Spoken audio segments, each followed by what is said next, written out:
Hey everyone, Harold Fisher here, anchor and host of the Daily Drum on WHUR. Welcome to another edition of HUR at Home on WHUR.com and all of our social media platforms. Tonight on HUR at Home, and I'm really excited about this tonight, we are talking about books and the book business with the owners of Mahogany Books in Anacostia, Derek and Ramunda Young. Hey, Derek. Hey, Ramunda. How are you? What's going on, Brother Harold? How you doing, man? How are you, Harold? I'm doing fine, but not as good as you guys are doing. We're trying. We're trying to keep up with you. Hey, that's all right. However you do it. Derek and Ramunda have some news, and we're going to talk about how the book business has gone there specifically during the pandemic. But we've got to talk about the big news. I mean, for our book shop entrepreneurs who have been on the grind, tell us the big news. Harold, all of you watching WHUR at home, we are excited because we're opening up our second location right here in National Harbor, right here in the DC metro area, and we're just excited about that. Over the moon about it. Yes. That is such good news, and not just for you two as entrepreneurs, but it is also good news for other entrepreneurs who have been put on pause during the course of the pandemic and just trying to figure out what they were going to do, whether they were doing, catering, or maybe they were doing accounting or anything like that. I mean, this is really inspiring for entrepreneurs who, as we begin to slowly but surely and prayerfully, come out of this pandemic. Talk to me about how this idea to finally expand to the National Harbor came about.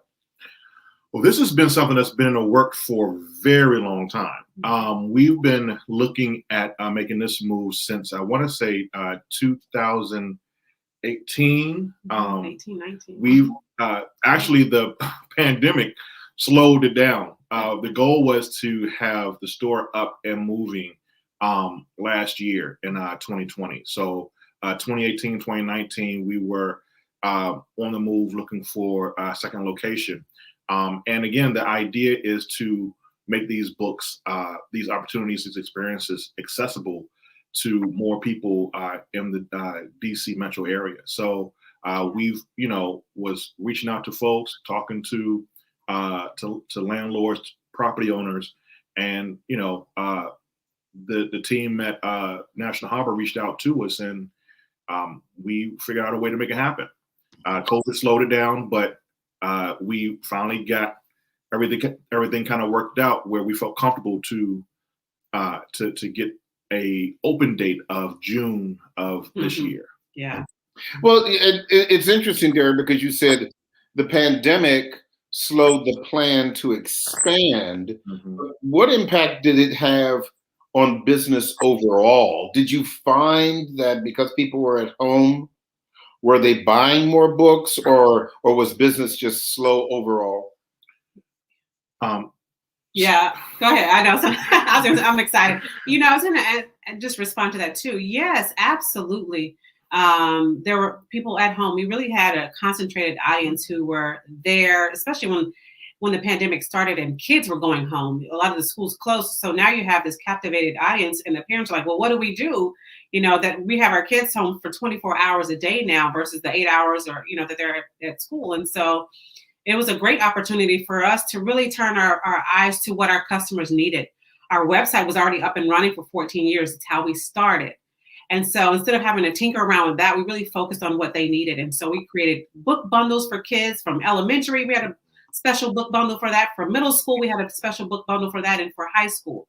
And so those were moments for us where we really were able to shine, where parents were coming out of the woodwork, so to speak, because they were looking for books for their kids to entertain and to help them learn.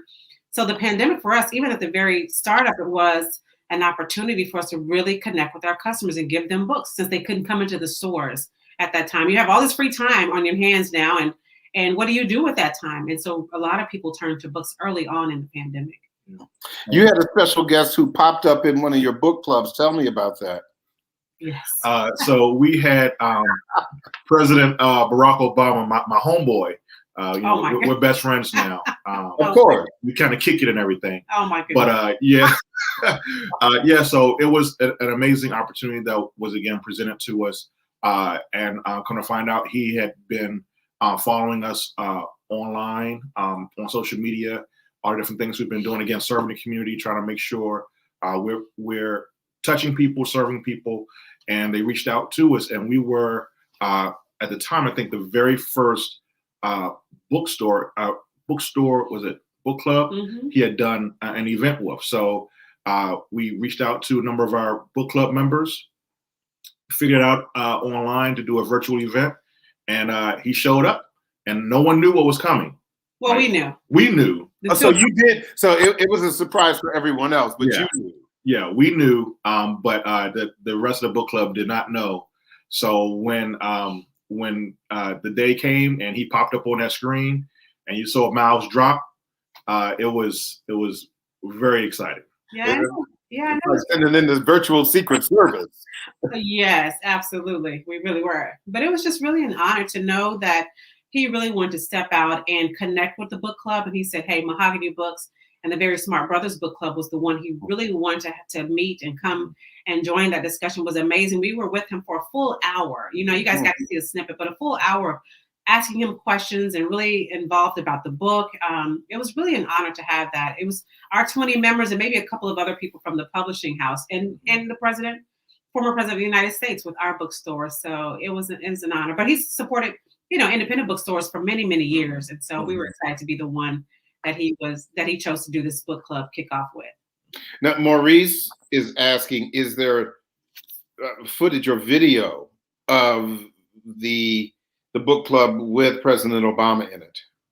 There is. I think they're editing it, just tweaking it a little bit. There is full footage coming. Right now, there's like maybe 6 or 7 minutes that's out on the internet right now and on our website, actually. So you can find it on your website. We do, at mahoganybooks.com. But yeah, absolutely. Mahoganybooks.com. So let's talk a little bit more about, from your perspective of just, where we are right now when it comes to, to books. I mean, let's talk about, we were in the middle of, some would say, a social justice crisis, a time of change for people of color. Mm-hmm. How has that impacted your business and the books that you come in? I mean, you're a Black bookstore, so I'm guessing there hasn't been that much change, or am I missing something?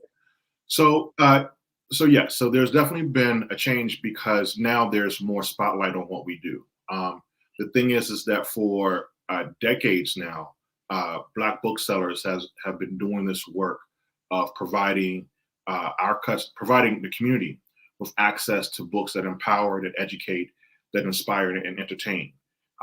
But this past summer, what we saw was just a convergence of, when you combine the pandemic and then these horrible killings in the street, it just kind of brought everything to a head that you didn't see with Mike Brown or Eric Garner or Trayvon Martin.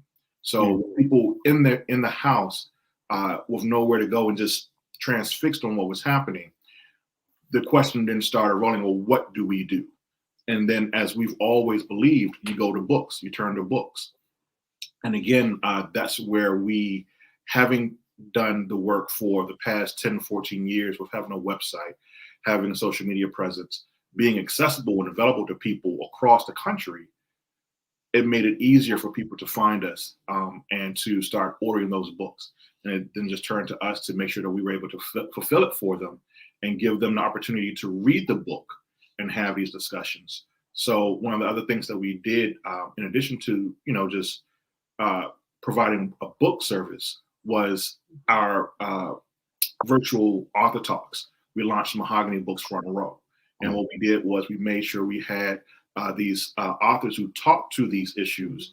We had Sean King, we had Reverend Al Sharpton, we had Ibram Kendi, all these great individuals, Angie Thomas up there talking about these issues, so people could not only read the book, but have an outlet to discuss it with these subject matter experts that could help them to understand and cope with some of the things that we're seeing. Yeah, and I think too, for us, we, experienced lots of sales, to be honest. And there was an impetus, I think, as Derek was talking about too, there was an impetus, a moment in this whole social justice movement and I can't remember what the guy's name who started, but I went on Twitter and everybody was in this upheaval about, I want to do more. This is wrong. I see the killing of George Floyd. I saw the face of the police officer.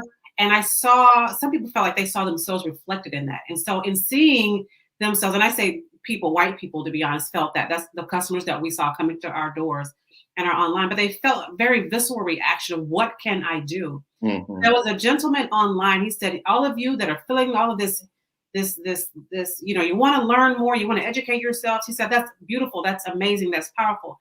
He said, but what you need to do is turn to Black bookstores, pay Black bookstores who've stood in the gap for all these years, go there to get those books.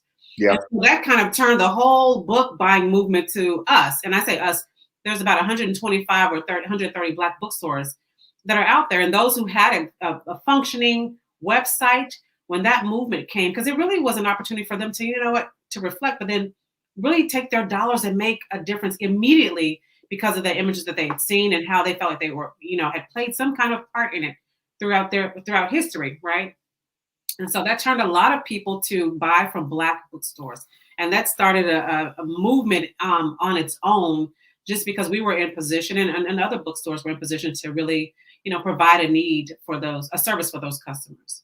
How does someone who has written a book get their book into your bookstore? What's your criteria for, how do you pick? Oh, that's a loaded question, Harold. How do we pick? Yeah. There's so many. How did it get it done? Yeah, so many amazing writers, but we do actually on our website, there is a section for author relations. And so we do have a submission form where people can submit their information there, but there are some of the basic criteria is, is the book available at a distribution center, a wholesaler, because it's one thing to have people walk in your store all day long with 2 or 3 books, and that's not a very practical way to run a business. It's just not, but having it even at a distributor is one of the criteria that we look at, because we want it not just for our store, but other Black bookstores. We want them to have access to that book. So that's one of them. But also, how does the cover look? How is it edited? We do a kind of a cursory glance, because our customers' money means so much to us, that every dollar that they work hard for. And so to give them a product of quality, that's what we strive and aim for. But there's a few different things, how hard is the author pushing their book? A lot of times people think, oh, it's at Mahogany Books now, it's going to sell 1 million copies. Well, no. The customers and followers know you. They follow you. They're excited about your story. And so if the authors have a decent following, I say decent, it could be whatever that range of that numbers are, but are they pushing it? Are they promoting it? A lot of times I've gone to the site and there's no mention of the book on that author's site. And so I'm like, if they're not pushing it, then how is it, how is it sitting in our lap? So it has to be a nice relationship for us to see, how enthusiastic the author is. And then we kind of look at that as well and take that book on. But author relations on our mahoganybooks.com website has a whole submission form that people can look at and go from there.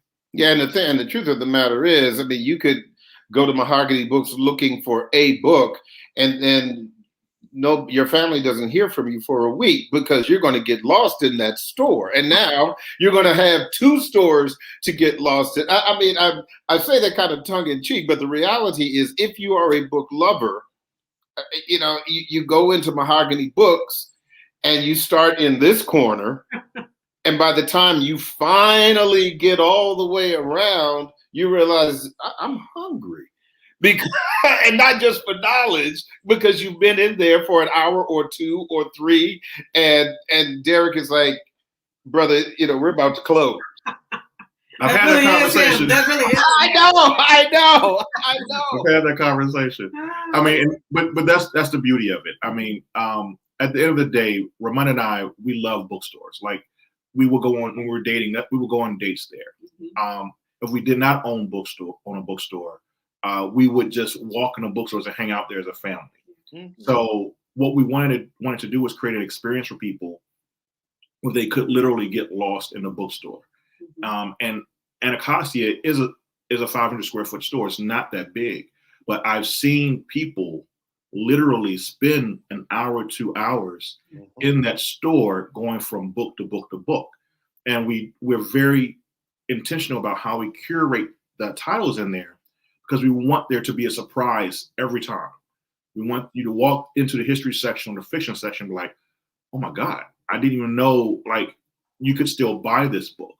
And that's the joy of shopping, of going into a bookstore. You may not plan to read that book for a year, 2 years, but you have to have that book on your shelf because of what it means for you, what it represents, whatever it is. But that's the kind of experience you should have when you walk into a bookstore, at least that I look for. So we want to provide the kind of experience for our customers.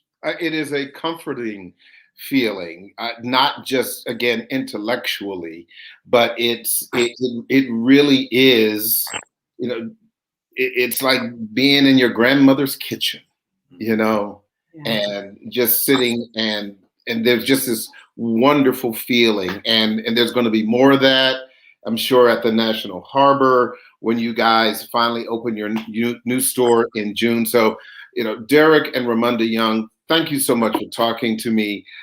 Congratulations. So proud of what you're doing. Keep up the good work. Thank you. Thank you so much, Harold. It's so good to see you always. Good to see both of you as well. Glad to see that you not only survived, but are thriving in the midst of this pandemic. So I appreciate you guys talking to me. We'll be talking soon.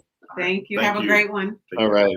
That is it for this edition of HUR at Home. I'm Harold Fisher. And as always,